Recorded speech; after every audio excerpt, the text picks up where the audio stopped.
a world where the skies cracked open not once, but in a singular, cataclysmic fury that reshaped everything we know. Yet the history books whisper lies, fragmenting that one colossal disaster into 1,000 scattered tales to keep us divided, blind, and forever at war with ourselves. What if the great flood of Noah, the sinking of Atlantis, the mud-choked ruins of Tartaria, the crumbling Tower of Babel, and even the submerged secrets of ancient Egypt were not separate tragedies spanning millennia, but echoes of the same apocalyptic event, unfolding mere centuries ago? And what if those in power deliberately twisted the timelines, forging a web of confusion to bury the truth about our unified past? A past where humanity thrived in harmony, wielding technologies that could rival the stars? This is no mere speculation. It is a question that haunts the edges of forgotten knowledge, begging us to ask, who benefits from our ignorance, and what horrors might awaken if we dare to remember? As these thoughts swirl in the quiet of the night, pulling you deeper into the mysteries that history dares not reveal, allow me to extend a warm welcome. I am Mr. H, your guide through the shadowed corridors of time on Mystery History for Sleep. If you find these whispers of the past resonating with you, consider subscribing to the channel and turning on that notification bell. It ensures you never miss the next layer of revelation. Now, let us drift back into the heart of this profound enigma, where the fragments of myth converge into a single, shattering truth. Picture this: a civilization at its zenith, sprawling across continents in a golden age of unity. Diverse races coexisted without strife, giants walked among men, and machines harnessed energies from the ether itself, powering cities that gleamed like jewels under eternal skies. This was Tartaria, or perhaps Atlantis by another name, or even the antediluvian world of Noah's era, names that blur into one when the veils are lifted. But then came the Cataclysm, a deluge not of water alone, but of mud, fire, and chaos, engineered perhaps by forces beyond our comprehension. The Anunnaki, those ancient beings from Sumerian lore, are said to have unleashed nuclear fury upon the ice caps, melting vast glaciers in an instant and flooding the world in retribution or desperation. The Emerald Tablets of Thoth speak cryptically of such destructions, where alchemical powers turned against creation, submerging empires and scattering survivors like leaves in a storm. Why, you might wonder, would such a unified disaster be splintered into disparate stories? The answer lies in the shadows of control. Imagine a cabal of elites, descendants of the Illuminati, or similar secretive orders who, in the aftermath, seized the reins of narrative. They rewrote chronicles, altered dates, and embedded confusion into sacred texts like the Bible, ensuring that Noah's Ark became an isolated biblical fable, while Atlantis faded into Platonic myth, and Tartaria vanished from maps altogether. This deliberate fragmentation served a sinister purpose: to prevent humanity from reclaiming its shared heritage, a heritage of peace and advanced knowledge that could topple modern hierarchies. By dividing us through religion, race, and creed, they perpetuate endless conflicts, wars that distract from the real enemy, the erasure of our collective memory. Let us delve deeper into the flood myths that bind these tales. Across the globe, over 200 cultures recount similar deluges, each with uncanny parallels. In the Epic of Gilgamesh from ancient Babylon, the hero Utnapishtim builds a vessel to survive a god-sent flood, mirroring Noah's divine warning and ark construction almost verbatim. The Hindu Puranas describe Manu, the progenitor of humanity, guided by a fish incarnation of Vishnu to weather a world-ending inundation, preserving seeds of life for rebirth. Native American legends, from the Hopi to the Inca, speak of great waters rising to cleanse corruption, while African oral traditions from the Yoruba evoke floods as punishments from the Orishas. Even the Maori of New Zealand whisper of Ranginui's tears flooding the earth in sorrow. These are not coincidences. They are fragmented recollections of the same event, distorted through oral retellings and intentional censorship. But consider the implications if these were indeed one cataclysm. The Younger Dryas period, around 12,000 years ago, or perhaps far more recently, if timelines have been manipulated, saw sudden climate shifts, massive meltwater pulses, and evidence of comet impacts or solar flares that could have triggered global havoc. Yet, alternative theories posit a nearer date, aligning with the mud flood hypothesis of Tartaria. Proponents argue that in the 18th or 19th century, a liquefied Earth, perhaps from electromagnetic upheavals, or directed energy buried thriving metropolises under layers of mud, explaining why so many historical buildings worldwide have sunken basements and windows below ground level. Cities like Chicago, Seattle, and St. Petersburg reveal these anomalies upon excavation, hinting at a reset not ancient, but alarmingly modern. Enter the role of the Anunnaki, those enigmatic figures from Mesopotamian tablets, interpreted by scholars like Zecharia Sitchin as extraterrestrial visitors who engineered humanity for labor. According to these interpretations, internal wars among the Anunnaki between benevolent Enki, who favored humankind, and authoritarian Enlil, who sought control, culminated in catastrophic weapons. Nuclear detonations, evidenced by vitrified sands in the Libyan desert or irradiated ruins in the Indus Valley at Mohenjo-Daro, could have vaporized ice sheets, causing tsunamis and floods that reshaped continents. The Emerald Tablets, attributed to the Egyptian god Thoth, or Hermes Trismegistus in Greek lore, allude to such alchemical destructions where fire from the heavens and waters from the deep converged to end an era.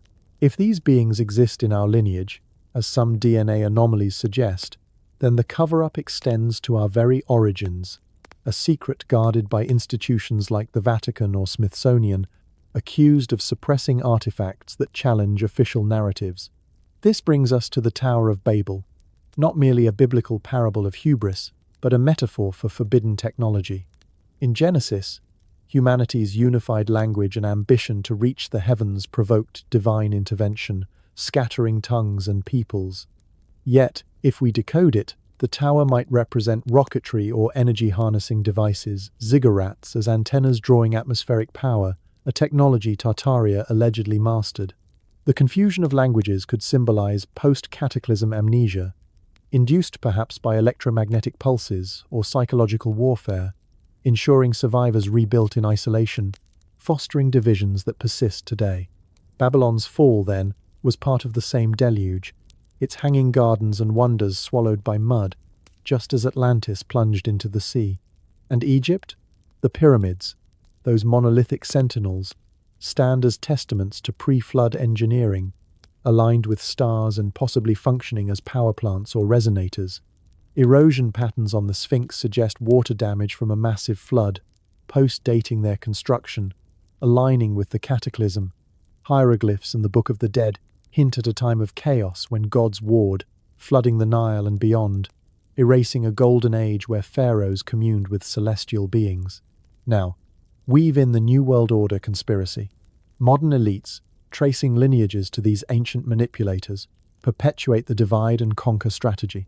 Through controlled media, education, and politics, they echo the Babel scattering, promoting nationalism, religious extremism, and racial tensions to prevent a global awakening. Wars in the Middle East, resource grabs in Africa, ideological clashes worldwide, all distractions from unearthing buried cities or decoding forbidden texts. Organizations like the Illuminati, symbolized by the all-seeing eye, are said to orchestrate this, their roots in Freemasonry and Rosicrucian, orders that hoarded esoteric knowledge from the Cataclysm's survivors. But why hide a unified past? Because in that harmony lay power, free energy from ether, telepathic communication transcending language, longevity through advanced medicine. Tartaria's maps show a borderless world, where giants Nephilim, hybrids of angels and humans, as per biblical accounts, co-labored with mortals in megastructures. Evidence of these beings abounds in suppressed finds. Giant skeletons in American mounds, elongated skulls in Peru, colossal tools in Baalbek. If revealed, such truths could dismantle scarcity-based economies, ending reliance on oil barons and pharmaceutical giants. As we ponder this, the question lingers. Are we on the cusp of another reset? UFO sightings, climate anomalies, and geopolitical tensions mirror ancient warnings. Perhaps the Anunnaki watch still, or their descendants pull strings from shadows. In this veil of deception, our quest for truth becomes a rebellion, a quiet revolution in the night. Yet, hope flickers. By piecing these myths together, we reclaim fragments of our essence, a species born of stars, resilient through apocalypse. Imagine societies rebuilding not in fear, but unity, harnessing lost technologies for peace. This is the secret they fear, our awakening. So, as the night deepens, let these revelations wash over you like a gentle tide, carrying you towards slumber, while planting seeds of wonder. What if, in dreaming, we glimpse the unfragmented truth? The cataclysm was one, the cover-up vast, but the human spirit endures, waiting to reunite. Deep beneath the layers of earth that blanket our modern cities, secrets lie entombed, waiting for the curious mind to unearth them. Tartaria, that enigmatic empire whispered about in forgotten corners of history, emerges not as a mere footnote in dusty tomes, but as a colossal civilization that once spanned continents, its grandeur rivaling the wildest dreams of utopias. Picture vast landscapes where spires pierce the clouds, not built by the sweat of ordinary men, but by beings who mastered energies we can scarcely comprehend today. This was no ordinary realm. It was a tapestry of diverse peoples living in harmony, where architecture blended seamlessly with nature, and technology drew power from the very atmosphere around them. Let us wander through the echoes of this lost world, starting with the maps that refuse to be silenced. Ancient cartographers, from the 17th to the 19th centuries, depicted Tartary or Great Tartaria as a sprawling dominion stretching from the edges of Europe across Siberia and into the heart of Asia, sometimes even encompassing parts of North America. These parchments, preserved in archives like those of the British Library or the Library of Congress, show borders that defy our current understanding of geopolitics. For instance, a map from 1700 by Guillaume de Lille illustrates Asia with Tartary dominating the northern expanses, its territories marked in bold hues that suggest an independent power far beyond the nomadic tribes we are taught about in schools. Why then did this empire vanish from our collective memory? The answer may lie in the deliberate erasure by emerging European powers, who redrew lines to claim lands and legacies that were not theirs. As we trace these faded ink strokes, the mud flood theory comes into focus, a hypothesis that paints a picture of catastrophe not in distant antiquity, but alarmingly close to our own era, perhaps as recent as the 18th or 19th century. Proponents argue that a massive deluge of liquefied mud, triggered by unknown forces, swept across the globe, burying entire cities under feet of sediment. This was no natural flood of water. It was a viscous torrent that filled valleys, choked rivers, and entombed structures in a silent, suffocating embrace. Evidence abounds in the architecture we walk past every day without a second glance. Take the grand edifices of Chicago, for example, where the 1893 World's Columbian Exposition showcased buildings that, according to official narratives, were temporary plaster constructs. Yet, skeptics point to photographs showing these temporary marvels with intricate details that suggest they were remnants of a pre-existing Tartarian metropolis, hastily repurposed after being partially exhumed from mud. Dig deeper, and you find buried windows and doors at street level in cities worldwide, from Seattle's Pioneer Square, where underground tours reveal bricked-up basements that were once ground floors, to St. Petersburg in Russia, where excavations uncover layers of soil hiding ornate facades. In Europe, the phenomenon repeats. Paris's catacombs and London's sunken streets hint at a similar fate. The Dishong Tower in Pennsylvania stands as a peculiar sentinel, its lower levels seemingly swallowed by earth, with windows peering out from what should be subterranean depths. These anomalies are not isolated. They form a pattern, a global fingerprint of a disaster that reset civilizations. What caused this mud flood? Some theorize electromagnetic upheavals, perhaps from solar flares or experimental technologies gone awry, liquefying the soil in a planetary convulsion. Others whisper of deliberate acts, weapons wielded by rival powers to obliterate a superior culture. In this vanished empire, technology was not the clunky machinery of the Industrial Revolution, but something ethereal, drawn from the ether itself.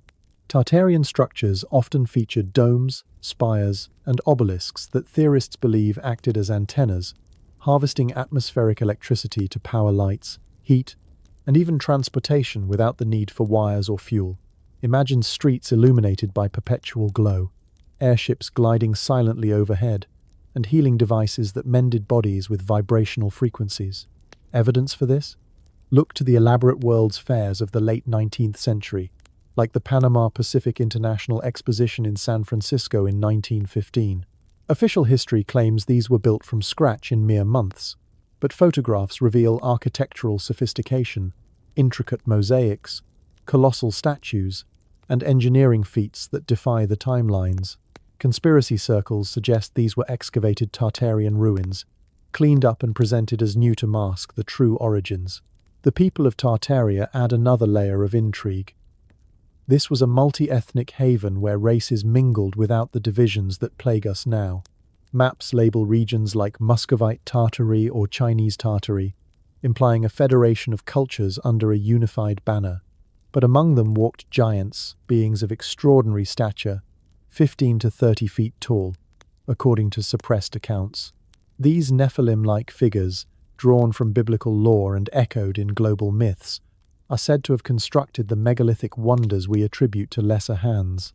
Reports from early explorers, like those in the journals of Russian travelers, describe encounters with colossal skeletons unearthed in Siberian mounds.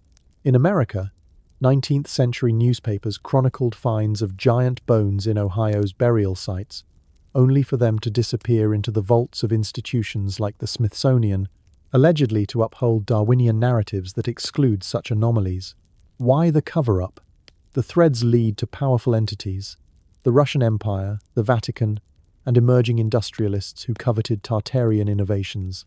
By the early 20th century, as oil barons like Rockefeller rose, free energy technologies threatened their monopolies. Thus, history was rewritten, Tartaria fragmented into uncivilized steppes, its achievements credited to Greeks, Romans, or invented entirely. The Bolshevik Revolution in Russia may have been a final purge, destroying records and artifacts to seal the secret.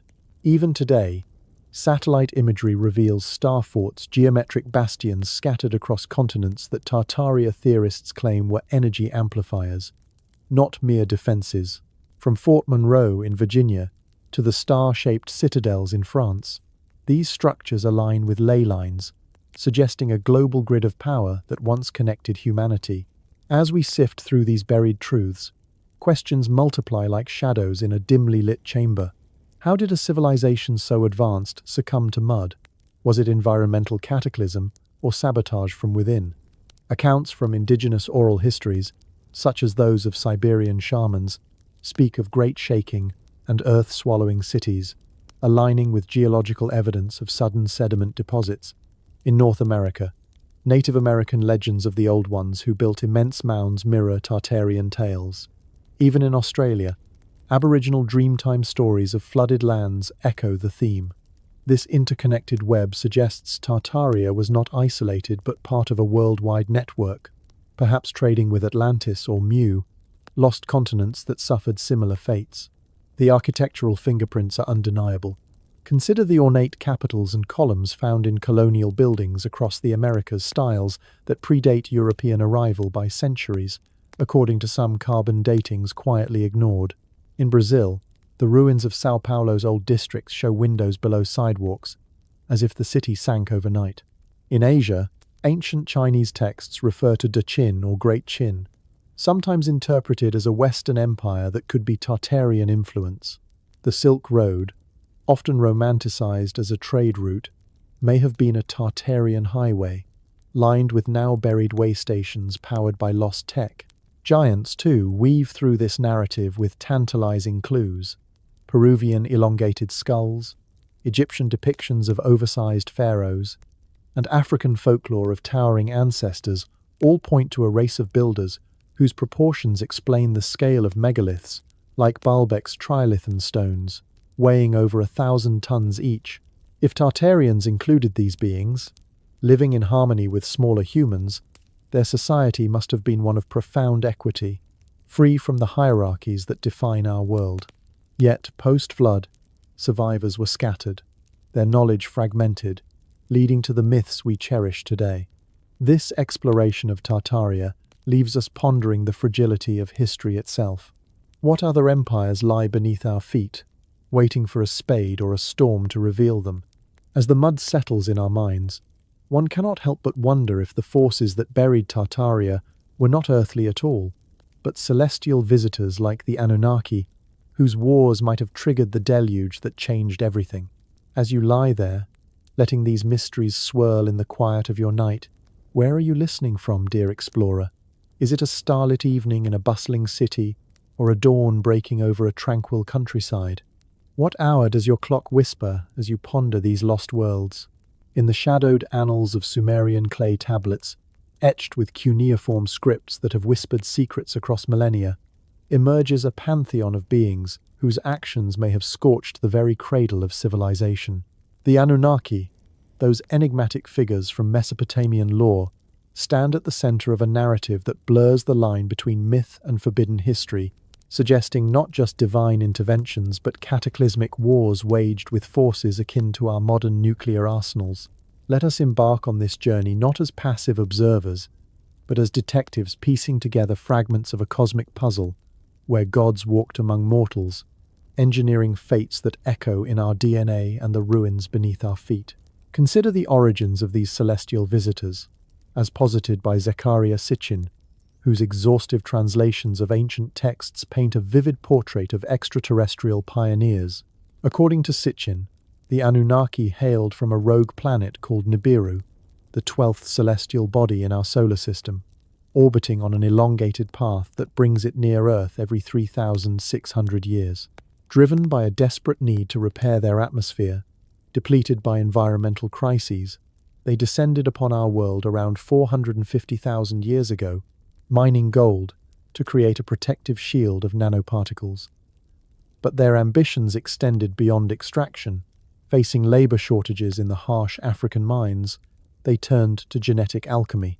Enki, the master scientist among them, blended their essence with that of Homo erectus, birthing Homo sapiens as a hybrid workforce intelligent enough to toil, yet bound in servitude. This act of creation, detailed in Sumerian epics like the Atrahasis, positions humanity not as the pinnacle of evolution, but as engineered laborers in a galactic enterprise. Yet, harmony among the Anunnaki was fleeting, fractured by the rivalry between two brothers whose discord could unravel worlds.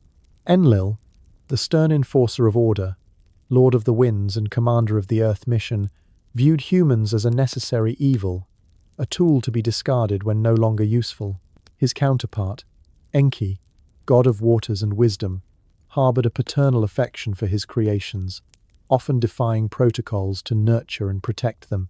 This tension simmers in myths like the Great Flood narrative, where Enlil, exasperated by humanity's noise and proliferation, decrees annihilation through deluge. Enki, in a clandestine act of mercy, warns the pious Utnapishtim Suma's Noah to build a vessel and preserve life. Such conflicts were not mere squabbles. They escalated into full-scale confrontations, with implications that theorists link to archaeological anomalies suggesting ancient nuclear skirmishes.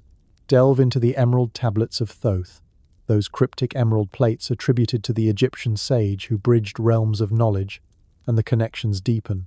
Though traditionally ascribed to Hermes Trismegistus, a syncretic figure blending Greek and Egyptian lore, some interpretations weave Thoth into the Anunnaki tapestry, portraying him as Enki in disguise, or an ally who fled Atlantis' fall to impart wisdom in the Nile Valley. The tablets speak of cataclysms where fire from the heavens and waters from the deep converged, submerging advanced societies in retribution. One provocative reading suggests the Anunnaki deployed nuclear devices against polar ice caps, melting glaciers to unleash floods as a weapon in their internal wars. This aligns with Sitchin's chronicles, where Enlil's faction sought to cull the human population, while Enki's interventions preserved seeds of rebirth. The tablet's alchemical verses, veiled in metaphor, hint at technologies that manipulated matter at atomic levels, transforming elements and unleashing energies that vitrified stone and irradiated landscapes. Now, turn your gaze to the physical scars etched into the earth, remnants that whisper of blasts far beyond conventional warfare. In the Indus Valley, the ruins of Mohenjo-Daro stand as a silent testament, their baked bricks fused into glassy masses, under temperatures exceeding 2,000 degrees Fahrenheit, conditions mirroring the aftermath of Hiroshima. Excavations in the 1920s unearthed skeletons scattered in streets, their postures frozen in agony, with some analyses claiming elevated radiation levels 50 times above normal. British Indian archaeologist Mortimer Wheeler initially posited a massacre, but later theories, fueled by ancient Hindu texts like the Mahabharata, describe flying vimanas, unleashing weapons that scorched cities and left lingering poisons. The epic recounts battles where a single projectile charged with all the power of the universe incinerated armies, causing hair and nails to fall out, symptoms eerily akin to radiation sickness. Could these be echoes of Anunnaki conflicts spilling onto human battlefields, where Enlil's wrath manifested as atomic fury? Further afield, vitrified forts dot the Scottish Highlands and Indian subcontinent, their stone walls melted into glassy slag that defies simple explanations, like siege fires or lightning strikes. At Dunaong Hasa in Ireland or Tapanoth in Scotland, the fusion requires sustained heat of over 1,000 degrees Celsius, a feat unattainable by Iron Age technologies. Proponents of ancient nuclear theories argue these are blast residues from aerial skirmishes, where Anunnaki craft deployed plasma weapons or fission devices. Similar phenomena appear in Rajasthan's deserts, where vast tracts of sand have fused into green glass, reminiscent of Trinity Site's trinitite from the first atomic test. Ancient texts bolster this. The Ramayana speaks of arrows that blazed like the sun, devastating lands and rendering them barren for generations. The Dead Sea region adds another layer, with sites like Tal el Hammam exhibiting melted pottery and anomalous salt crystals, suggestive of a massive airburst around 1650 BC. While mainstream science attributes this to a meteor impact, alternative views link it to biblical Sodom and Gomorrah, where brimstone and fire rained from the sky, perhaps a veiled account of nuclear fallout, orchestrated by Enlil to erase rebellious cities. Radiation surveys around the Dead Sea have detected unusual isotopes, fueling speculation that Anunnaki wars left lingering hazards, explaining the area's historical desolation. But the intrigue escalates with interstellar alliances. Enter the Pleiadians, benevolent entities from the Pleiades star cluster, whose lore intersects with Anunnaki sagas in modern channeled accounts. Described as tall, fair-haired humanoids, they allegedly intervened in Earth's affairs, countering the Anunnaki's exploitative agenda. According to sources like Billy Meyer's contacts or Barbara Marciniak's transmissions, Pleiadians aided Enki's faction, providing technologies to uplift humanity and mitigate cataclysms. This ancient alien war pitted control-oriented Anunnaki against freedom-promoting star beings, with battles raging across dimensions. Myths of fallen angels or Titanomachy may encode these clashes, where Pleiadian lightships clashed with Nibiruan fleets, unleashing energies that scarred the planet. As we sift these threads, questions arise. Were the Anunnaki's nuclear arsenals mere tools of dominance, or desperate measures against cosmic threats? Enki's benevolence shines in tales of him granting knowledge, fire, agriculture, writing, while Enlil's edicts enforced submission. Yet, if Pleiadian interventions tipped the scales, perhaps hidden enclaves preserve their legacies, waiting in subterranean vaults or Antarctic ice. Ponder the genetic echoes. Modern DNA studies reveal unexplained leaps in human evolution around 300,000 years ago, aligning with Sitchin's timelines. Mitochondrial Eve and Y-chromosomal Adam suggest bottlenecks, possibly post-war repopulations guided by Enki. This saga of divine strife invites us to question our origins not as random accidents, but as pawns in a stellar drama. The Anunnaki's wars may have forged our resilience, but at what cost?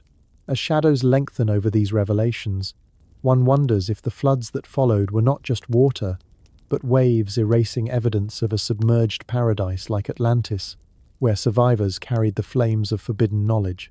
Far out in the azure expanse where the Atlantic whispers eternal secrets to the wind-swept waves, a continent once pulsed with life, its shores lapped by waters that hid wonders beyond imagination. Atlantis, that fabled realm chronicled by Plato in his dialogues Timaeus and Critias, beckons us not as a philosopher's allegory, but as a tangible echo of a world swallowed by fury.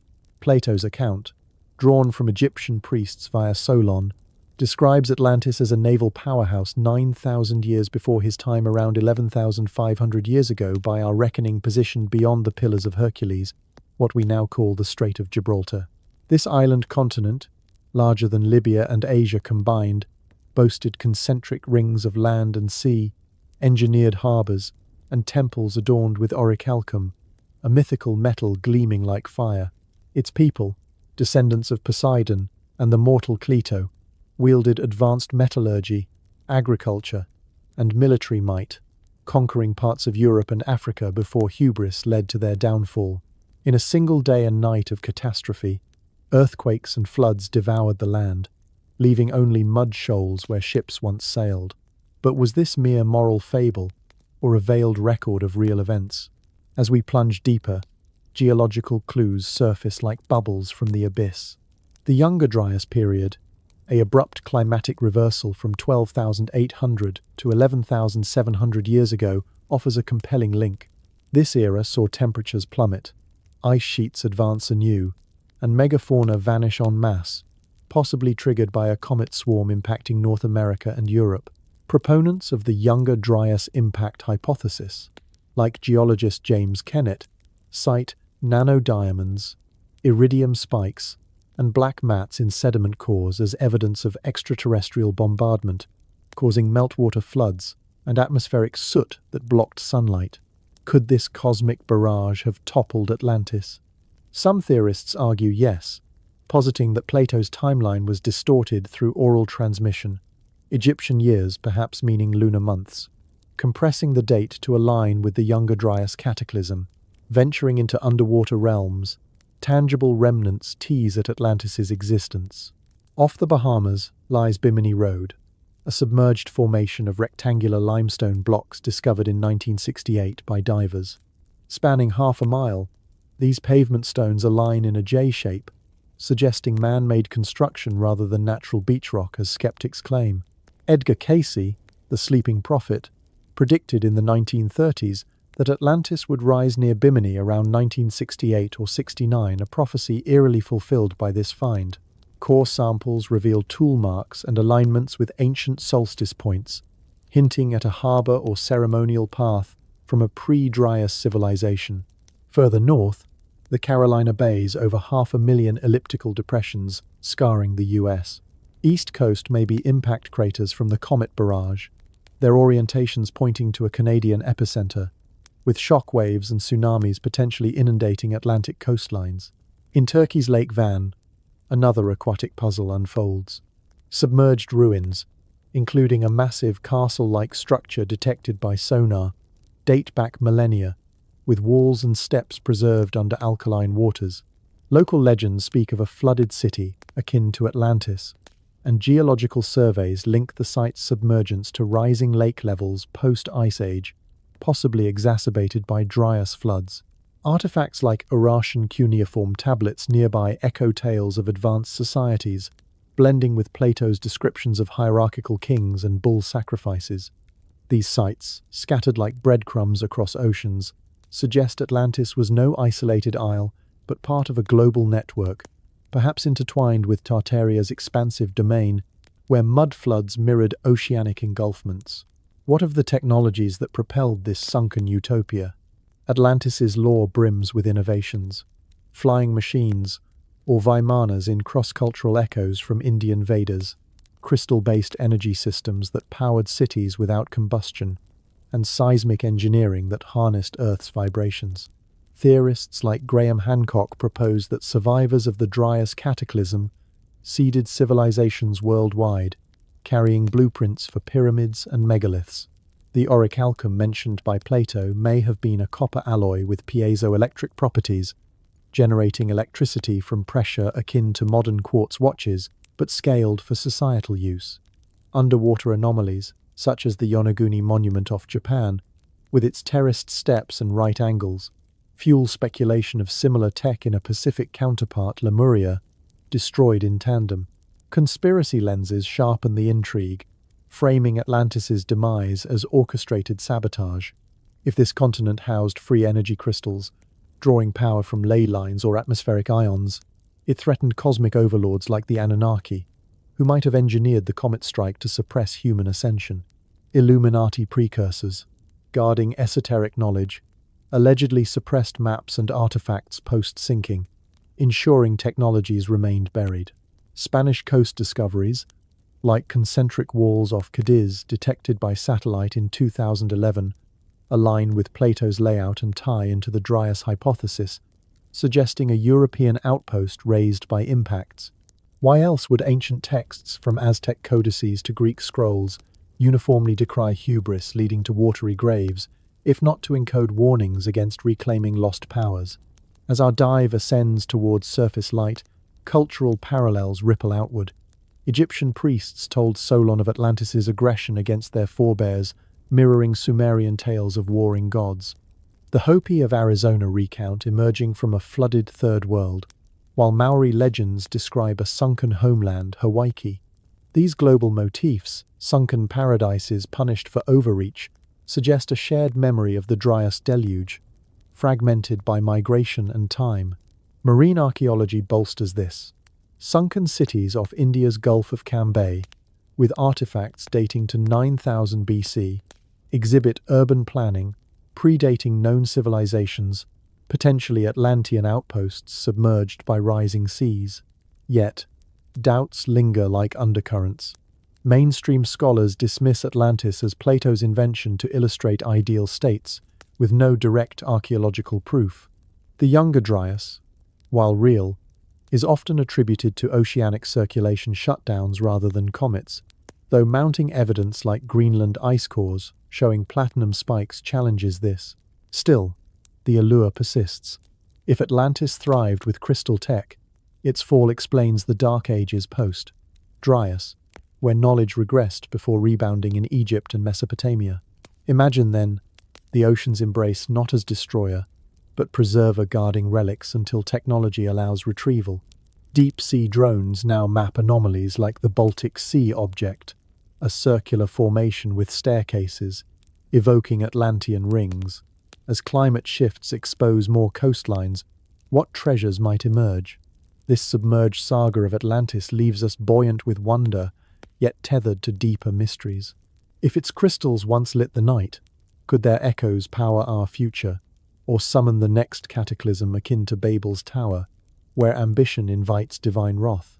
In the cradle of Mesopotamia, where the Tigris and Euphrates rivers carve paths through sun-baked plains, the ancient city of Babylon rose like a defiant monument to human ambition, its ziggurats piercing the sky as if challenging the gods themselves.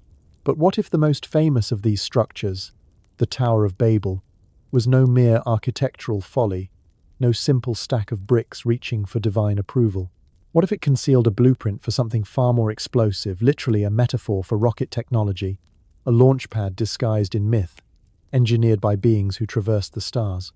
Begin with the Genesis account, that terse narrative in the 11th chapter where humanity, united by a single language, declares, "Come, let us build ourselves a city with a tower that reaches to the heavens, so that we may make a name for ourselves."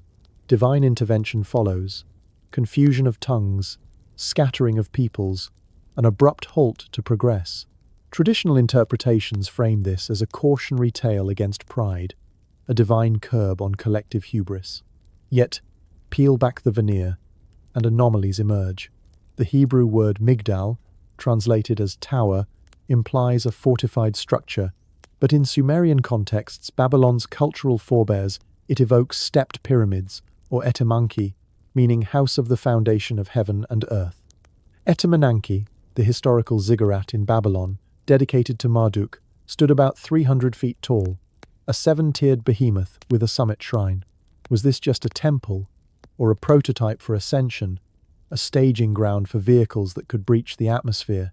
Theorists in the ancient astronaut school, popularized by shows like Ancient Aliens, posit exactly that. The tower, as a rocket silo or launch facility, constructed under the guidance of extraterrestrial overseers like the Anunnaki. Marduk, the Babylonian god of storms and creation, often depicted with serpentine dragons and thunderbolts, mirrors Enlil or Enki in Sumerian lore figures tied to advanced engineering. Imagine, then, humans, post-flood survivors, coerced or inspired by these beings to erect a structure not for worship, but for interstellar travel. The reaching to the heavens isn't poetic, it's literal propulsion. Facebook discussions among alternative history enthusiasts echo this, suggesting the tower was a launch pad where Marduk's rocket blasted off, scattering workers in linguistic chaos to conceal the tech. Why else would ancient texts describe smoke, fire, and a top in the heavens if not evoking exhaust plumes and orbital aspirations? Probe further into comparative mythology, and parallels ignite curiosity. The Sumerian epic of Etana tells of a king carried to heaven on an eagle's back, a motif repeated in Greek tales of Ganymede or Persian Cimmer legends. But eagles? Or euphemisms for aircraft? In Hindu scriptures, Vimana's flying palaces propelled by Mercury vortex engines wage aerial wars, their descriptions akin to modern rocketry: cylindrical shapes, fiery trails, devastating payloads. The Mahabharata's Agnihotra weapons evoke missiles, while the Vaimanika Shastra, though debated as a modern forgery, details anti-gravity propulsion. Could Babel's tower be a Vimana base? Its confusion of languages a psyop to fragment knowledge, preventing unified replication of such tech. Reddit threads from years past humorously yet earnestly question how ancient builders thought a mere tower could reach heaven unless it symbolized something engineered, like a multi-stage rocket. Archaeological footprints lend weight to this reinterpretation. Babylon's ruins, excavated by Robert Calderwood in the early 20th century, reveal Etemenanke's base, a square platform over 300 feet on each side, with ramps spiraling upward like a helical launch rail. Cuneiform tablets describe its construction using baked bricks and bitumen, a waterproof sealant ideal for containing propellants. Nearby, the Ishtar Gate's glazed blue tiles depict mythical beasts, perhaps symbolic guardians of forbidden knowledge. But consider the site's alignment, oriented to cardinal directions, with astronomical precision mirroring Egyptian pyramids or Mayan observatories. Was this for stargazing, or targeting celestial coordinates? Theories extend to frequency technology, the tower as a resonator, using sound waves to levitate stones or generate anti-gravity fields, as suggested in recent YouTube analyses linking Babel to vibrational engineering that bent gravity for space travel. Levitation myths abound, from Tibetan monks lifting boulders with trumpets to Coral Castle's Edward Leedskalnin, claiming ancient secrets hinting at lost acoustics harnessed in Babel. Now, infuse the narrative with conspiracy's edge. Why scatter languages if not to compartmentalize expertise? A unified tongue enabled rapid tech advancement. Division ensured secrets stayed buried. Emerging Truths websites reframe the tower as a huge ship, a star-faring vessel whose launch caused linguistic fallout, perhaps from electromagnetic pulses disrupting neural pathways. Modern parallels abound. NASA's rocket programs echo Babel's ambition, with launches evoking biblical pillars of fire. Even AI ideology draws from this myth, viewing unified tech as a path to godhood, only to be thwarted by ethical confusions. Substack essays explore Babel as metaphor for civilization's overreach, but in alien theory circles, it's literal: a space elevator prototype, a carbon nanotube precursor tethering Earth to orbit. Venturing into wilder territories, some posit the tower as a stargate, a portal activated by harmonic frequencies, aligning with quantum theories of wormholes. New evidence from fringe videos claims Babel's coordinates overlap ley lines, energy grids tapping Earth's magnetic field for interdimensional jumps. Quora debates pre-flood tech societies, suggesting Babel rebuilt antediluvian rocketry, only for divine or alien intervention to reset progress, echoing Noah's deluge as a prior confusion. Babylonian astronomy, charting planets with uncanny accuracy, implies observational tech beyond naked eye's telescopes, or data from orbital scouts. Cultural ripples extend globally. African Dogon tribes' Sirius knowledge, Mayan calendars predicting eclipses, all potentially disseminated from Babel's diaspora. The scattering birthed diversity, but at the cost of unity. Religions splintered, technologies siloed. In this light, Babel isn't downfall, it's engineered balkanization, preserving elite control over propulsion secrets. As doubts creep in mainstream, historians decry these as pseudoscience. Citing Annunnaki's religious function, one can't ignore the intrigue. Carbon dating places construction around 600 BC under Nebuchadnezzar II, but myths suggest older origins, perhaps mudflood survivors repurposing ruins. This Babel odyssey stirs the imagination, blending brick with booster rockets, gods with engineers. If the tower hid launch codes in its tiers, what other biblical metaphors mask tech marvels, like Noah's Ark as a genetic vault, beckoning us to the underground havens where survivors awaited rebirth? As these enigmatic threads weave through your thoughts tonight, inviting you to dream of ancient skies alight with possibility, consider joining our journey here at Mystery History for Sleep. If these tales spark your curiosity, a quick tap to subscribe and ring the notification bell will keep you tethered to our next exploration, seamlessly threading these mysteries into your nightly musings. Noah's flood, that biblical torrent of divine wrath, has long been etched into our collective psyche as a tale of one man's obedience amid global annihilation, a wooden vessel adrift on raging waters, safeguarding pairs of every creature. But venture with me into a reimagined chronicle, where the Ark transforms from a solitary ship into a network of subterranean strongholds, hidden cities burrowed deep to outlast the deluge.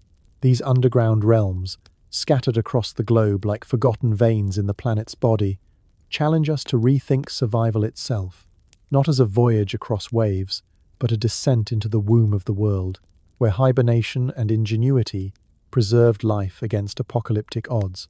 Let your mind descend into Cappadocia's enigmatic landscape in modern-day Turkey, where the soft, tough rock yields to human hands like clay to a potter.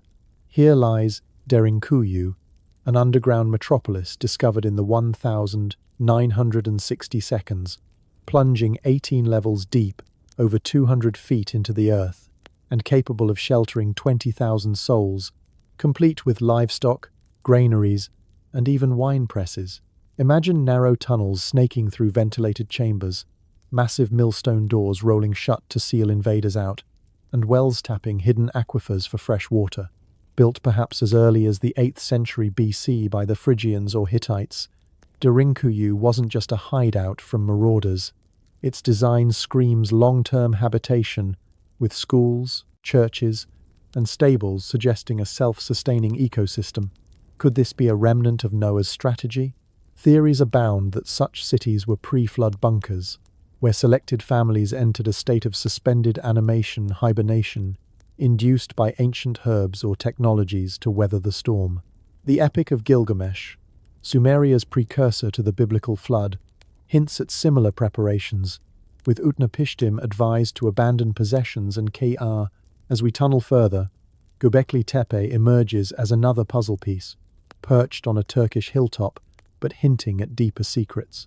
This 12,000-year-old site, predating Stonehenge by millennia, features T-shaped pillars carved with animals, lions, foxes, birds, as if cataloguing species for preservation.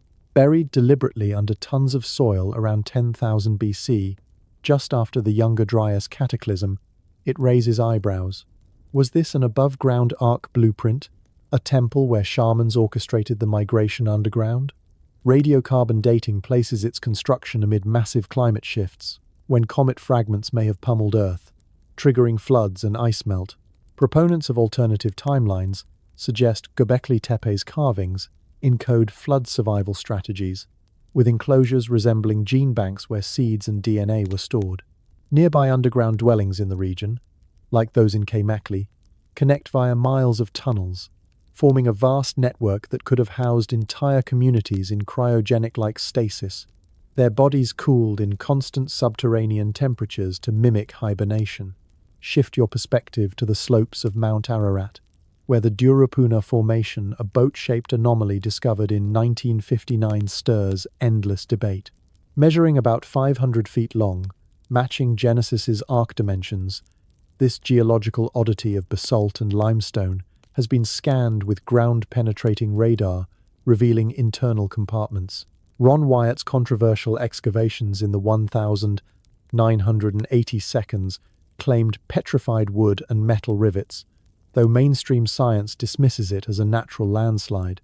Yet, in our reframed narrative, Durupuna might mark an entrance to a below-ground complex, a mountain arc where surface features masked deeper vaults.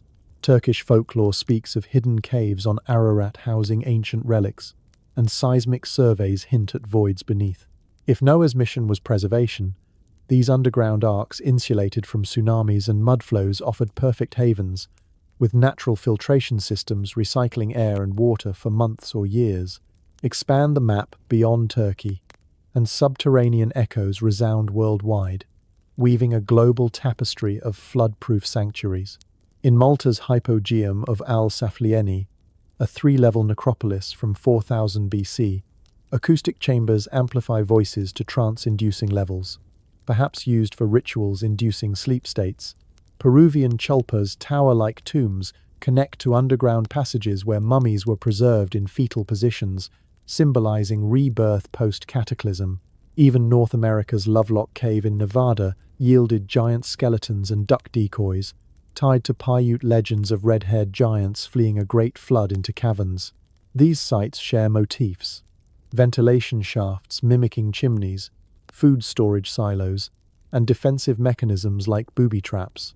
Could they form a coordinated system, engineered by a pre-flood civilization aware of impending doom? Astronomical alignments in many, such as Derinkuyu's shafts tracking solstices, suggest calendars for emerging when skies cleared. Theories linking these to Tartaria's mud flood add a layer of intrigue, positing that liquefied Earth from electromagnetic upheavals or directed energy-buried surface cities, driving survivors below. In this view, Noah's Ark symbolizes collective underground migration, with 2x2 representing balanced ecosystems stored in hibernation pods. Ancient texts like the Book of Enoch describe watchers, angelic beings teaching metallurgy and botany for such preparations, echoing Anunnaki guidance. Hibernation isn't far-fetched. Modern science revives tardigrades from decades of dormancy, and indigenous shamans used ayahuasca for visionary states mimicking suspended animation. Imagine chambers lined with crystals regulating biorhythms, preserving flora and fauna in seed vaults like Svalbard's modern echo. Mainstream archaeology attributes Derinkuyu to Byzantine Christians fleeing persecution, not floods, with no direct flood debris in strata. Yet, anomalies persist: unexplained radiation in some caves, elongated skulls suggesting hybrid lineages. Conspiracy whispers claim Vatican archives hide maps of these arcs, suppressed to maintain religious narratives. If true, underground cities weren't escapes but resets, where post-flood societies emerged amnesiac, rebuilding atop buried pasts. Ponder the human element. Families huddled in torchlight, reciting genealogies as waters thundered above, their sleep deepened by herbal elixirs. Upon awakening, languages evolved in isolation, birthing Babel's diversity. This reimagining elevates Noah from lone sailor to architect of hidden realms, his flood a metaphor for mud-choked cataclysms that forced humanity inward. As torchlight fades in these cavernous tales, one can't help but question, if underground arcs safeguarded life through deluge, what secrets do they still hold beneath Egypt's sands, where pyramids might conceal entrances to even grander subterranean pyramids of power? What if the pyramids weren't mere tombs, but machines pulsing with energy, rebuilt by a civilization clinging to the threads of antediluvian knowledge? Envision the aftermath of the Great Deluge, a cataclysm that reshaped continents, as we've pondered in tales of Noah and Atlantis. Egypt, with its fertile Nile Valley, became a haven for survivors, a phoenix rising from watery chaos. Hieroglyphs and oral traditions hint at this rebirth.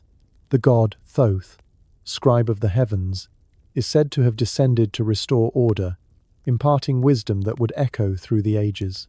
But was Thoth a mere deity, or a bridge to older powers? Some whispers connect him to Enki of the Anunnaki, that ancient cadre of beings who allegedly engineered humanity's fate. The Emerald Tablets, those elusive slabs of esoteric lore attributed to Thoth, speak of cataclysms where the dark waters came in and civilizations crumbled, only to be rebuilt with alchemical secrets. These texts, veiled in metaphor, describe harnessing the fire of the universe to manipulate matter, perhaps a coded blueprint for the pyramids themselves, reconstructed post-flood to tap into Earth's hidden energies. As the moon casts long shadows over the plateau, turn your gaze to the Great Pyramid of Khufu, its limestone casing once gleaming like a beacon. Conventional history deems it a tomb, built around 2580 BC, yet anomalies abound. Why the precise alignment with Orion's belt, or the mathematical encodings of pi, and the golden ratio embedded in its dimensions? Enter the provocative theory. This wasn't a grave, but a power plant, a resonator channeling Earth's vibrations into usable energy. Christopher Dunn, an engineer turned theorist, proposes the pyramid as a hydrogen generator, where chemical reactions in its chambers produced electricity funneled through shafts that acted like waveguides. Picture the Queen's chamber as a reaction vessel, mixing acids and bases to release hydrogen gas, which then ignited in the King's chamber to create acoustic waves or electromagnetic pulses. Nikola Tesla himself marveled at the pyramids, believing they harnessed limitless energy from the ionosphere, much like his Wardenclyffe Tower. In this view, the post-Cataclysm Egyptians, heirs to Atlantean or Tartarian knowledge, repurposed these monoliths to power their society, lighting temples, aiding agriculture, or even facilitating healing through vibrational frequencies. But how did such grandeur survive the flood that purportedly ravaged the land? Clues lie etched in stone, particularly on the enigmatic Sphinx, that lion-headed guardian crouching before the pyramids. Geologist Robert Schoch's water erosion hypothesis shakes the foundations of chronology. The Sphinx's body shows deep, undulating fissures and rounded contours indicative of prolonged rainfall, not the sharp pitting of wind-blown sand. These vertical channels, gouged into the limestone enclosure walls, suggest exposure to heavy precipitation around 7000 to 5000 BC during the wetter Saharan pluvial period, following the Younger Dryas Cataclysm. Mainstream Egyptologists counter that dew or sporadic rains over millennia could account for it, yet the erosion's intensity deeper on the western side, tapering eastward, points to massive flooding, perhaps tsunamis surging from the Mediterranean, or Nile overflows amplified by global meltwater. If true, the Sphinx predates the pyramids, carved by an earlier civilization whose works were partially submerged and then reclaimed, its leonine form symbolizing Leo's age in the precessional cycle, around 1500 BC. Drift deeper into this riddle.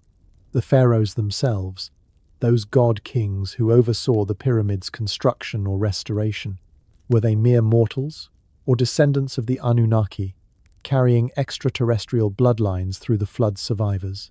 Conspiracy circles buzz with tales of elongated skulls found in royal tombs, suggesting hybrid genetics, taller statures, extended lifespans, and psychic abilities inherited from beings like Enki or Enlil.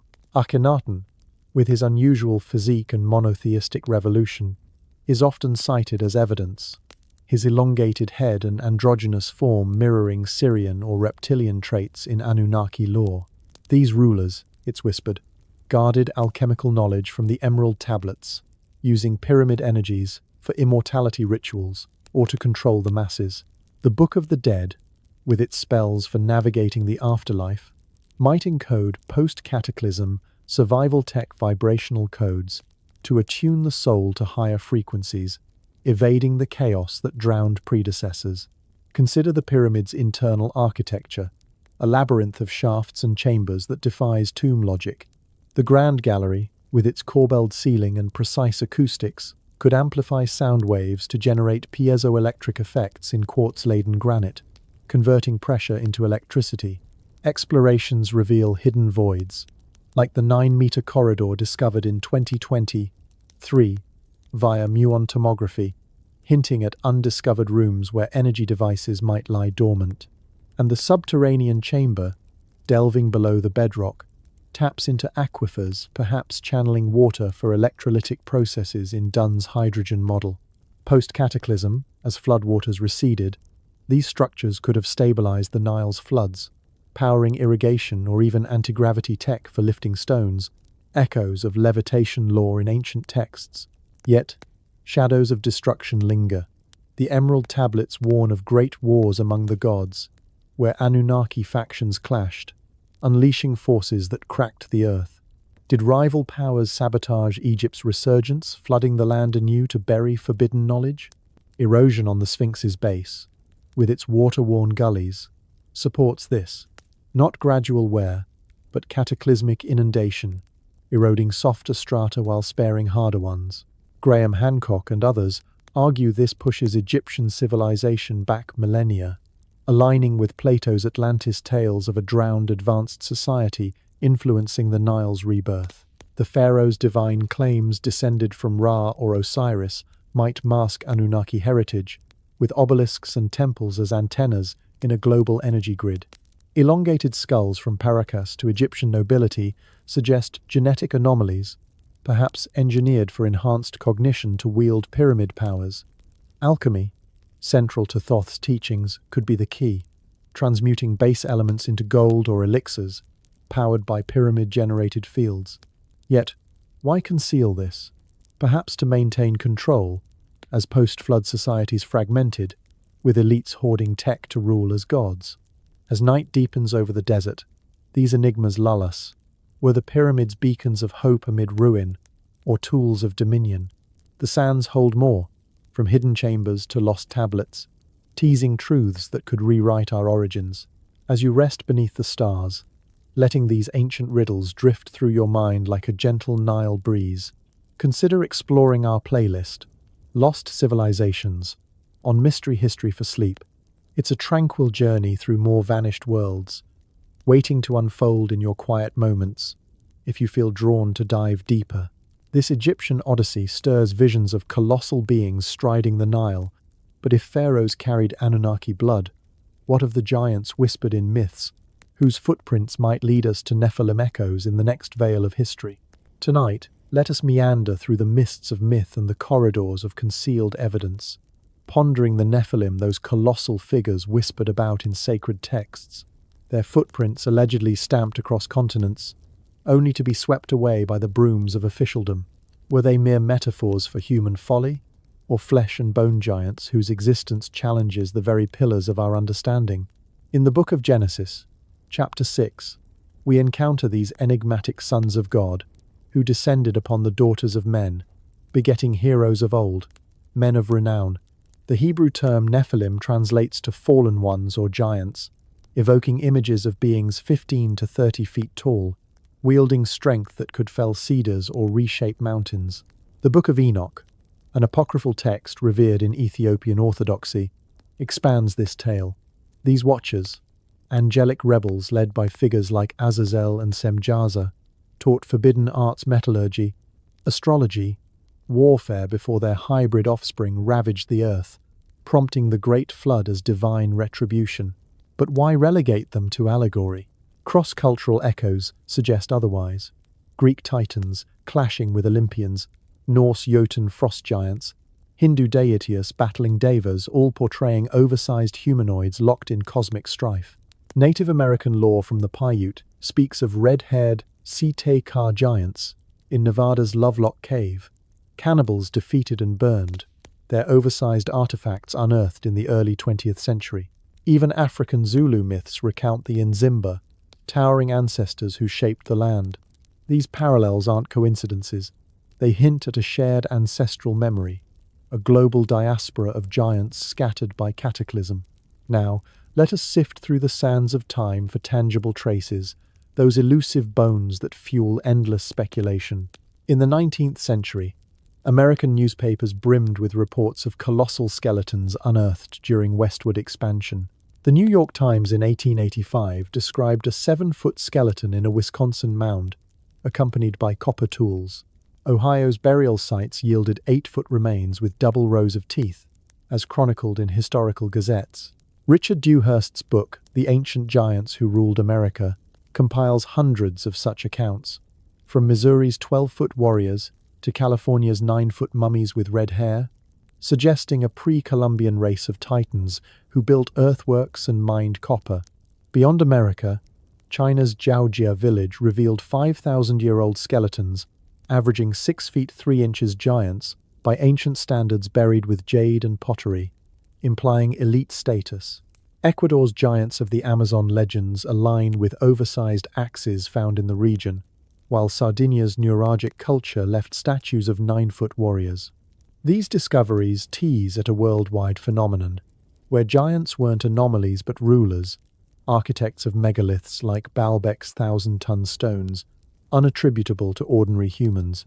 Yet, as we chase these colossal phantoms, a veil of suppression descends, thick with intrigue and institutional silence. Enter the Smithsonian Institution, that venerable repository of knowledge, accused in conspiracy circles of orchestrating a grand cover-up. Dewhurst alleges that in the late 19th and early 20th centuries, the Smithsonian collected and then vanished thousands of giant skeletons, shipping them to Washington only for them to disappear into basements or incinerators. A 1919 report from the institution itself mentions 18-foot skeletons in Alabama's Crump's Cave, sent for study but never publicly displayed. Why the secrecy? Theorists point to Darwinian evolution, admitting giants would upend timelines, suggesting devolution or extraterrestrial intervention, clashing with emerging scientific dogmas. A Reddit discussion nuances this.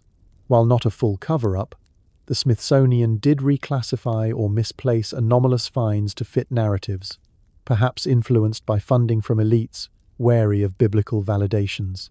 Even Reuters fact-checks acknowledge the persistence of these claims, debunking viral hoaxes like a 2014 satirical article claiming admissions of destruction.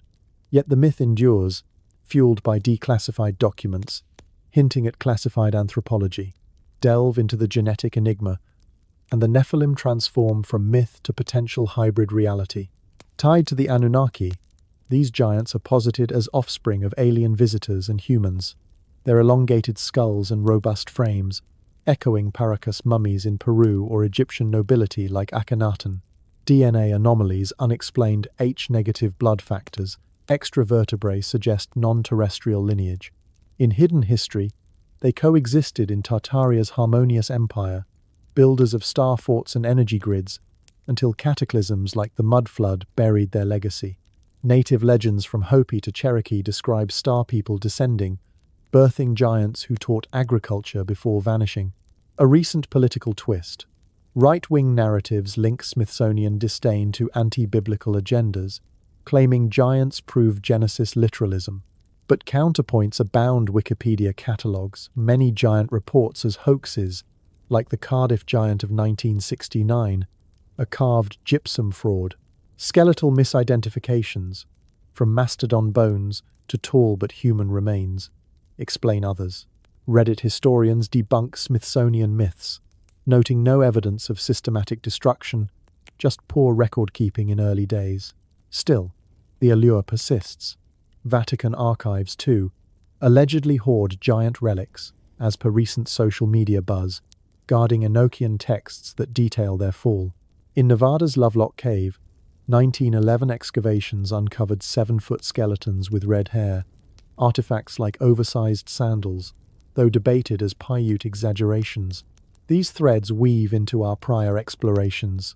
Anunnaki as the sons of God, their wars triggering floods that drowned giant kin, survivors retreating to underground Arks or Egyptian sands, beings who might have walked among us, their stories silenced to preserve fragile worldviews. The evidence, scattered and contested, invites endless wonder. What if unlocking their secrets reveals our own hybrid heritage? This saga of shadowed giants leaves us gazing upward, but if Nephilim bones lie concealed, what overlooked proofs await in the soil, beckoning us to the byways of bygone science and overlooked artifacts in our next whisper of the past? Let us first assemble the cornerstone of this puzzle, the ubiquitous flood myths that span every corner of the globe, numbering over 200 distinct accounts, each echoing a shared catastrophe.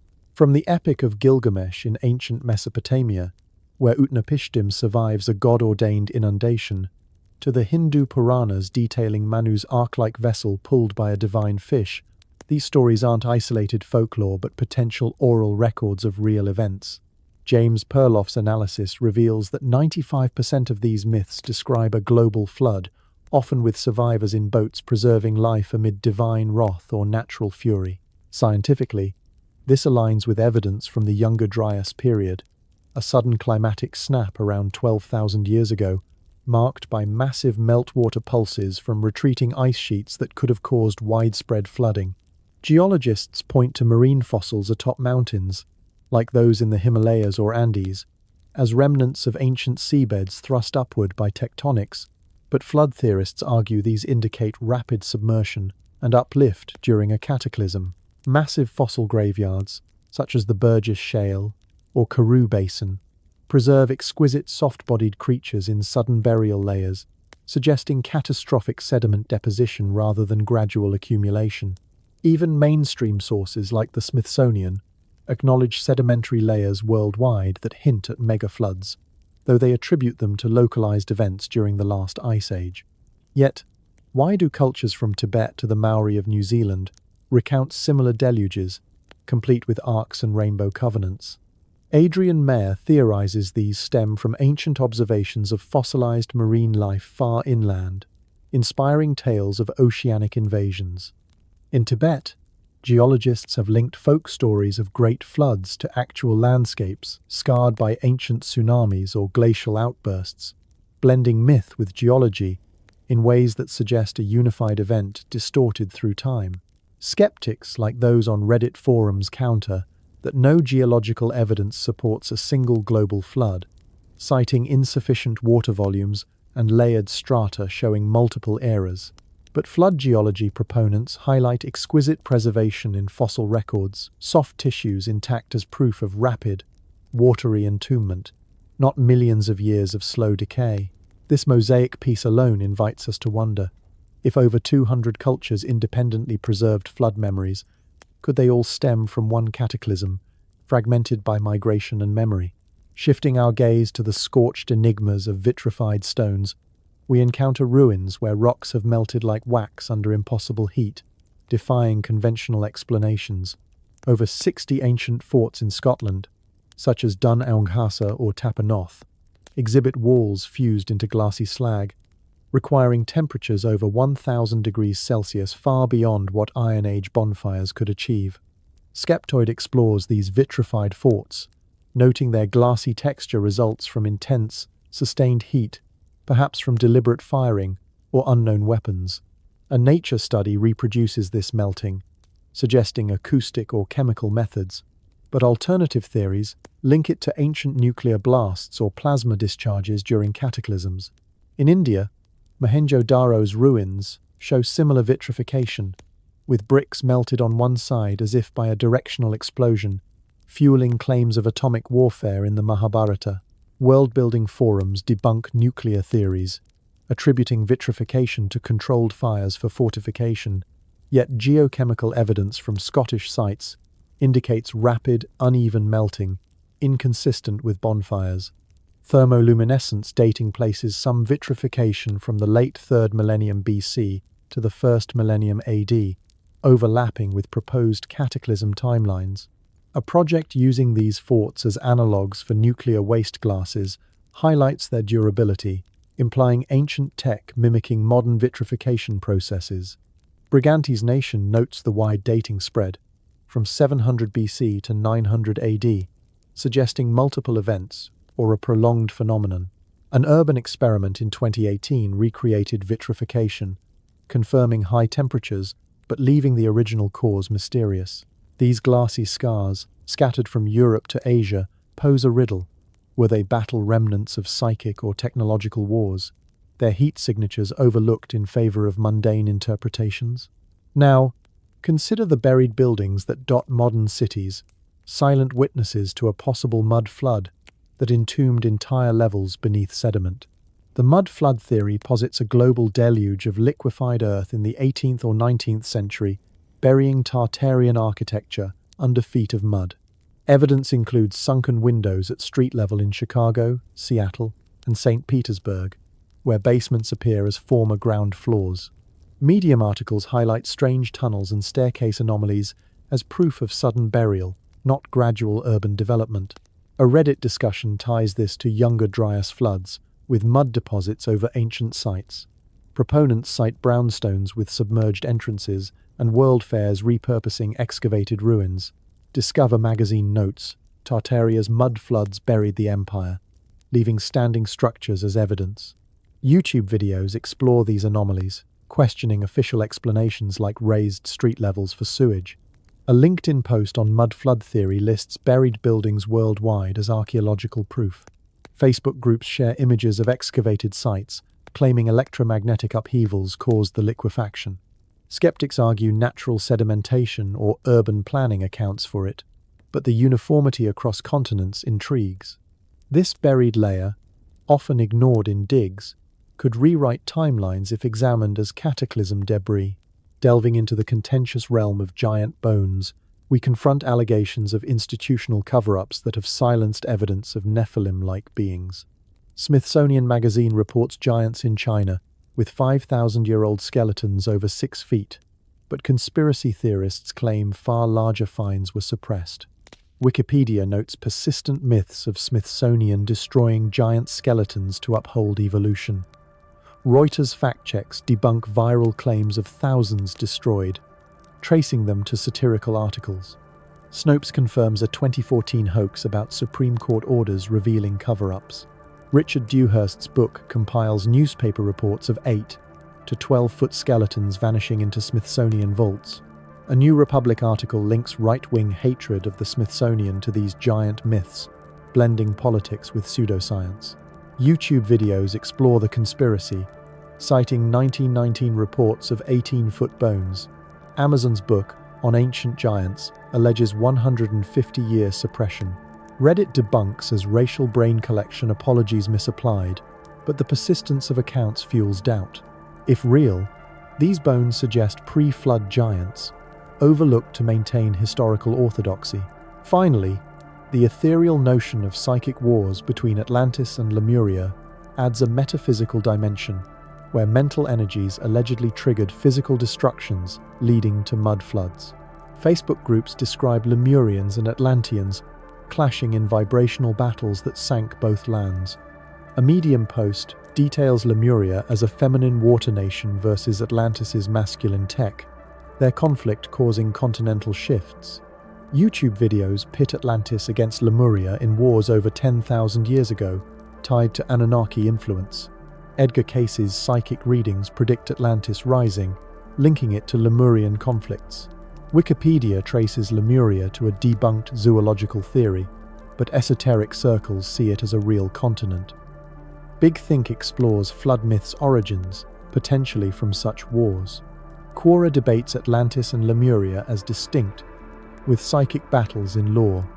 A blog compares their cultural reflections, with wars causing mutual downfall. YouTube channels speculate vibrational damage from these conflicts led to mud floods, blending psychic with geological theories. A site on Mu, Lemuria, attributes its demise to cataclysms from such wars. Though dismissed as pseudoscience, these narratives connect to vitrified sites as energy weapon scars. As we close this archival exploration, the puzzle remains incomplete, its pieces hinting at a veiled past. But if these overlooked evidences point to a unified truth, what counter-arguments and open questions linger in the shadows, awaiting our scrutiny in the reflections ahead? As these thoughts weave through your mind, settling like dust in a forgotten library, where are you tuning in from tonight? Perhaps a cozy corner under city lights, or a quiet retreat where the stars reign supreme? What time glows on your watch as you sift through these ancient enigmas? What if the unified cataclysm we've imagined, binding Noah's deluge to Atlantis's plunge and Tartaria's mud-choked fate, is less a seamless truth and more a mosaic of human longing for hidden order? Imagine, for a moment, standing at the crossroads of myth and science, where the allure of a single apocalyptic event beckons, yet the signposts of time point in wildly divergent directions. Why, one might ask, do the chronologies refuse to align? Take Noah's flood, pinned by biblical scholars to around 2348 BC, based on genealogical calculations in Genesis, a date echoed in some creationist timelines, but dismissed by geologists as incompatible with sedimentary records showing no global inundation layer. Contrast this with Plato's Atlantis, described as sinking 9,000 years before Solon, roughly 11,500 years ago, tying it loosely to the Younger Dryas cold snap, a real climatic event around 12,800 to 11,700 years ago, marked by comet impacts and meltwater floods, yet lacking direct evidence of a continental submersion.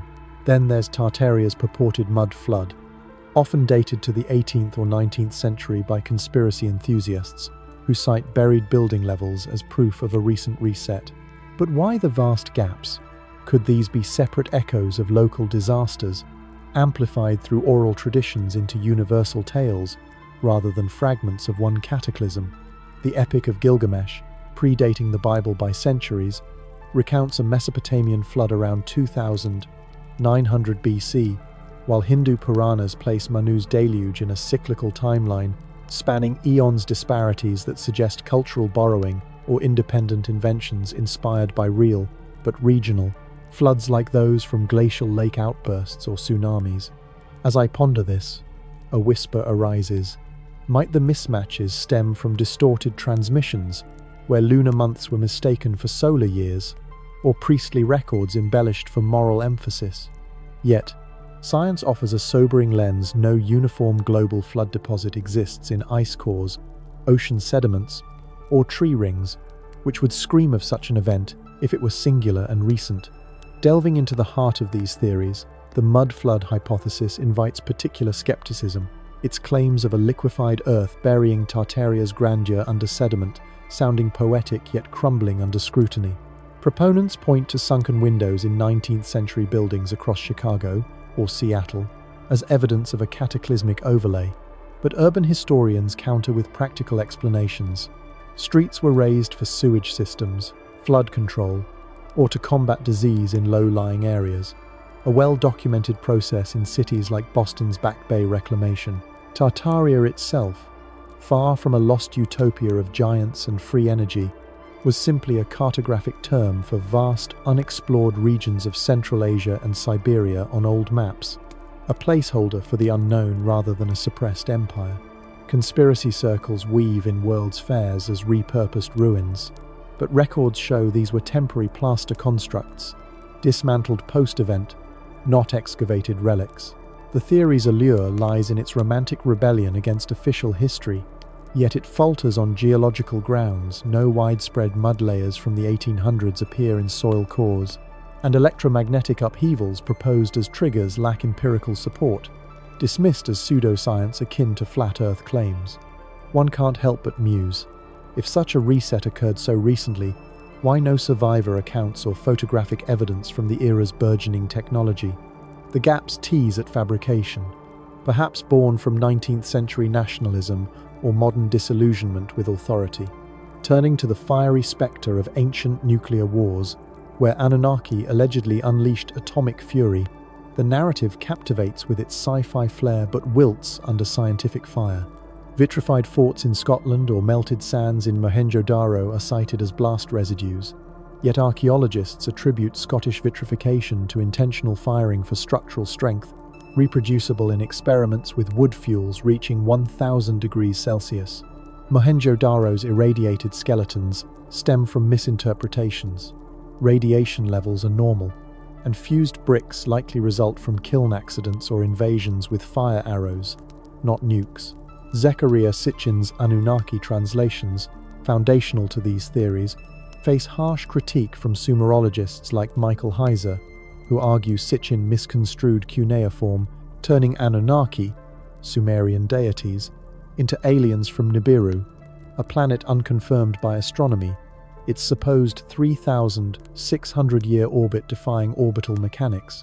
Even if ancient texts like the Mahabharata describe weapons brighter than 1,000 suns, these are poetic metaphors for conventional warfare or natural phenomena, not evidence of fission bombs, as no fallout isotopes like cesium-137 appear in relevant strata. The intrigue lingers, though. Could cultural memories of volcanic eruptions or meteor strikes have morphed into tales of godly wrath? Science demands testable proof, and here, the absence speaks volumes, relegating such wars to the realm of compelling fiction rather than fact. Amid these rebuttals, the giant Nephilim loom as another fragile pillar, their skeletons purportedly suppressed by institutions like the Smithsonian. Yet, investigations reveal most giant reports as 19th century hoaxes, like the Cardiff giant, a gypsum carving exposed as fraud or misidentified dinosaur bones. Fact-checkers trace viral claims of destroyed artifacts to satirical articles, with no declassified documents supporting systematic cover-ups. Human stature variations exist. Ancient Chinese skeletons average taller due to nutrition, but nothing approaches biblical proportions without pathological conditions like gigantism, which rarely survives long. One ponders, do these myths reflect awe at ancestors' megalithic feats, exaggerated over generations, or a psychological need for larger-than-life heroes? Psychic wars between Atlantis and Lemuria add ethereal spice, but they evaporate under scrutiny, rooted in 19th century theosophy by Helena Blavatsky, who blended pseudoscience with Eastern mysticism without archaeological backing. Lemuria originated as a zoological hypothesis for lemur distribution, debunked by plate tectonics, while Edgar Cayce's readings predicting Atlantis's rise have repeatedly failed. These narratives enchant, yet they raise a poignant query. In weaving such tales, are we seeking unity in chaos, or merely projecting modern anxieties onto the past? As these counterpoints swirl, leaving us with more questions than closures, why the chronological chasms, the evidential voids, they remind us that history's beauty lies in its elusiveness. Perhaps the true cataclysm is our endless quest for meaning amid fragments. This introspective pause beckons us forward. If ancient divisions echo in today's world, how do these veiled histories connect to our modern fractures of war and discord, whispering warnings from the shadows? What if the deluge that shattered unified civilizations wasn't a singular event, but a blueprint for ongoing manipulation, where hidden hands perpetuate chaos to prevent humanity from reclaiming its lost harmony? Picture the world map as a scarred parchment, its lines drawn not just by geography, but by the invisible inks of ancient rivalries reborn. In our earlier whispers, we pondered how the scattering after Babel, or the floods of Noah, sowed seeds of linguistic and cultural schisms, designed perhaps by celestial overseers to keep humanity fragmented. Fast forward to our era, and those seeds have blossomed into thorny vines entangling nations. Consider the Russia-Ukraine conflict, now grinding into its fourth year as of this October in 2025, where territorial disputes and historical grievances fuel a war that has claimed countless lives and redrawn alliances. Is this mere geopolitics, or a modern echo of Anunnaki-style factionalism, where Enlil's authoritarian grip mirrors the strongman tactics we see today? Analysts from the International Crisis Group highlight how this strife, alongside escalations in the Middle East, think the Gaza-Israel clashes spilling into broader regional tensions exemplifies a volatile cocktail of resource grabs and ideological rifts. Sudan's civil war, tearing through the Horn of Africa with famine and displacement, or the Democratic Republic of Congo's endless resource-driven violence, reflect patterns of division that feel eerily premeditated, as if invisible architects are ensuring no global unity emerges from the ashes. Even India-Pakistan skirmishes over Kashmir simmer on, a border feud that divides peoples who once shared deeper cultural roots. Much like the post-flood scattering that birthed rival tongues and tribes, these aren't isolated fires. They're a global blaze, fanned by what some call the New World Order, a shadowy agenda to maintain control through perpetual conflict, echoing the biblical confusion that halted humanity's tower to the heavens. But let's peer behind the curtain, where conspiracies thrive like vines in untended gardens, linking these modern fractures to ancient upheavals. In 2025, as viral theories sweep the internet faster than ever, fueled by AI-deepened echo chambers and social media algorithms, we see whispers of ancient cataclysms resurfacing in contemporary lore. Take the surge in claims that governments wield weather as weapons, a notion that exploded after Texas floods earlier this year, with far-right voices alleging HAARP-like tech-manipulated storms to displace populations or test control mechanisms. This mirrors the Anunnaki's supposed nuclear meltdowns on ice caps to trigger floods. Could today's climate anomalies be engineered resets, disguised as natural disasters to sow division? Surveys from this year reveal a startling uptick in such beliefs, with over 1,000 respondents agreeing that hurricanes like those battering the Gulf are government-orchestrated, blending fear of environmental collapse with paranoia about elite agendas. Project 2025, that controversial blueprint for a potential second Trump term, is decried by critics as a right-wing plot to dismantle climate action, effectively perpetuating global warming as a tool of chaos, much like how ancient floods allegedly erased advanced societies to prevent technological unity. And then there are the apocalyptic predictions that pepper 2025's discourse, from doomsday dates tied to ancient calendars to fears of Nibiru's return, stirring unease that our division's a prelude to another wipeout. Research from Trinity College this summer links these theories' spread to post-pandemic uncertainty, where economic woes and health scares create fertile ground for narratives blaming secret cabals, Illuminati descendants, perhaps for engineering splits along racial, religious, and national lines. Wander with me now into the realm of extraterrestrial intrigue, where UFO sightings, now rebranded UAPs in official parlance, pepper 2025 skies, fueling theories that Anunnaki or Pleiadian forces are returning to intervene in our fractured world.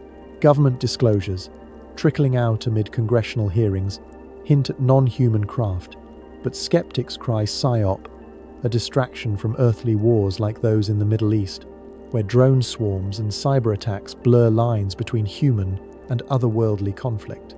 Could these phenomena be modern manifestations of ancient psychic wars, where Atlantis and Lemuria's vibrational battles echo in today's electromagnetic spectrum hacks? Misinformation trends tracked by the ADL this year show extremists weaving ancient apocalypse myths into current events, like claiming COVID remnants or vaccine rollouts were engineered to mimic biblical plagues, dividing societies into believers and deniers. In this light, racial tensions from US protests over inequality to Europe's migration crises appear as engineered rifts, perpetuating the post-Babel scatter to thwart collective awakening. Even economic divides, with billionaires amassing fortunes amid global poverty, smack of Tartarian free energy suppression, where elites hoard tech to keep the masses warring over scraps. These connections tantalize, don't they? The Council on Foreign Relations 2025 watchlist ranks state-based conflicts as top risks, intertwined with cyber threats and resource scrambles that feel orchestrated, as if following a script from Emerald Tablet's warnings of recurring destructions. Protracted wars, as analyzed by the IISS, highlight fragile pieces brokered under US influence, yet crumbling into renewed divisions, echoes of post-flood survivors rebuilding in isolation. And in humanitarian hotspots like Afghanistan, where decades of instability persist despite aid, we see the hand of perpetual chaos, perhaps to extract resources or test social controls. Conspiracy lists buzzing this year include alien control theories, where ETs manipulate leaders to sustain wars, linking back to Sitchin's Nibiru as a harbinger of 2025's uncertainties. As Pew's earlier worries about life in 2025 materialize in economic and health divides, one wonders if the ancient playbook floods to reset, divisions to control is still in play. Yet, amid this web, glimmers of unity emerge: global movements for peace, environmental pacts defying odds, suggesting humanity might yet break the cycle. As night envelops us, these modern ties to ancient shadows invite reflection. Are we pawns in an eternal game, or architects of our own reunion? This contemporary weave leaves us pondering the threads of fate. But as we approach our finale, what visions of a unified future might arise from these fractured pasts, beckoning us toward hope in the concluding whispers? As you drift in this quiet moment, letting the echoes of ancient divisions and modern struggles settle around you, why not share your thoughts below? Where do you see these patterns unfolding in your world?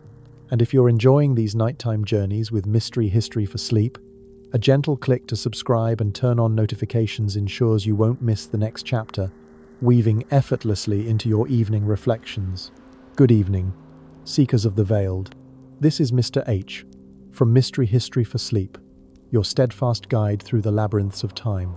In this final reverie, let's not merely recount the shadows we've chased, but envision them dissolving into dawn's light, a unified past, not as a lost relic, but as a compass pointing toward tomorrow's possibilities. What if the cataclysms that fractured our ancestors were not ends, but invitations to rebuild, to weave the threads of division into a tapestry of shared destiny? As we linger here, in the gentle cradle of contemplation, allow these visions to unfold like petals under moonlight, stirring a quiet hope that lulls you into dreams of what might yet be. Envision a world where the deluge's lessons ripple forward, not as warnings of doom, but as blueprints for renewal. The floods that submerged Atlantis or choked Tartaria's spires, the nuclear shadows cast by Anunnaki wars, these weren't mere erasures, but catalysts for evolution, forcing survivors to scatter and adapt, planting seeds of resilience in every corner of the globe. Today, in this October of 2025, those seeds are sprouting anew as humanity grapples with its own tempests, climate upheavals, geopolitical storms, and the digital deluges of misinformation. Yet, amid the chaos, glimmers of unity emerge, much like the post-flood rainbow, promising no more total annihilation. Consider the United Nations High-Level Week this September, where leaders convened under the banner of Act Now for a Peaceful World, marking 80 years since the organization's birth from World War II's ashes. This gathering wasn't just rhetoric, it spotlighted transformative initiatives, from climate pacts to AI governance, echoing the ancient drive to harmonize after catastrophe, or reflect on the International Peace Gala 2025, hosted by the Federation of World Peace and Love, celebrating diversity and global transparency as antidotes to division, much like Tartaria's fabled multi-ethnic harmony. These efforts remind us that the scattering after Babel, linguistic, cultural, spiritual, was perhaps engineered to test our capacity for reunion, a challenge we're rising to meet in forums like the 11 Days of Global Unity, an annual September event fostering campaigns for change across peace, justice, and sustainability. But hope isn't abstract. It's etched in the discoveries that bridge eras, unveiling a past more interconnected than we dared dream.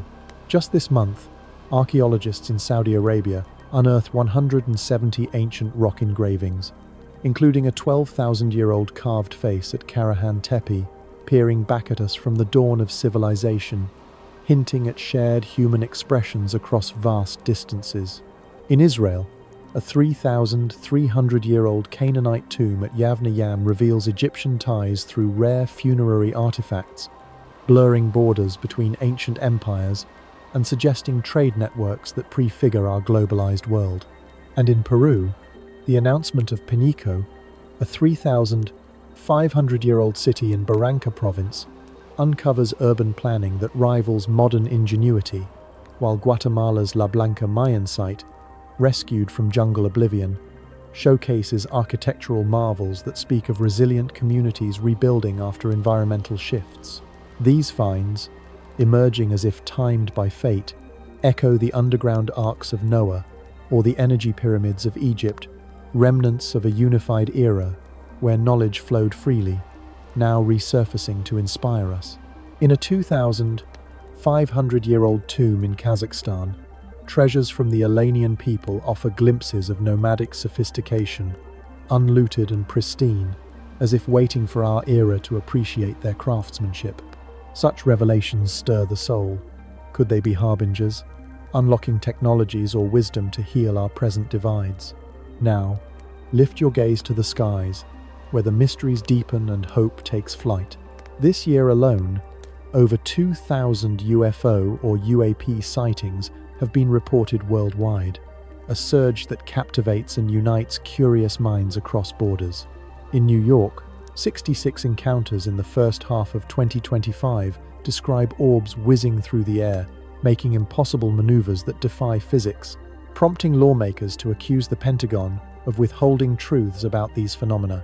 Videos from congressional hearings show missiles fired at mystery orbs over US bases, surviving impacts in ways that echo ancient tales of divine chariots or Anunnaki craft. Globally, from Tennessee explosions linked to UAP to debates in forums like Ancient Aliens, these sightings deemed credible by experts suggest we're not alone, perhaps watched by the very beings who shaped our fractured past. What if their return signals a turning point, urging us toward unity, as in Tartaria's harmonious days?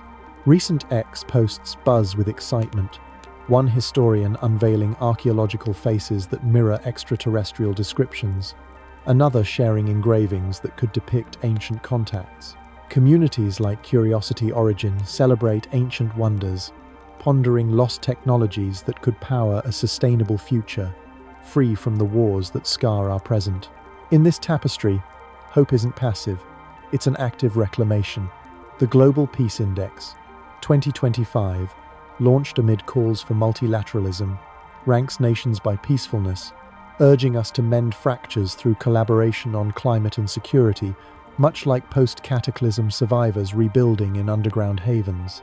UN Secretary-General Guterres' plea for peace in a fractured world resonates with Enoch's watchers teaching arts for harmony, not havoc. Initiatives like the World Conference of Speakers of Parliament advocate renewed global unity against rising crises, mirroring the multiracial peace of ancient Tartaria.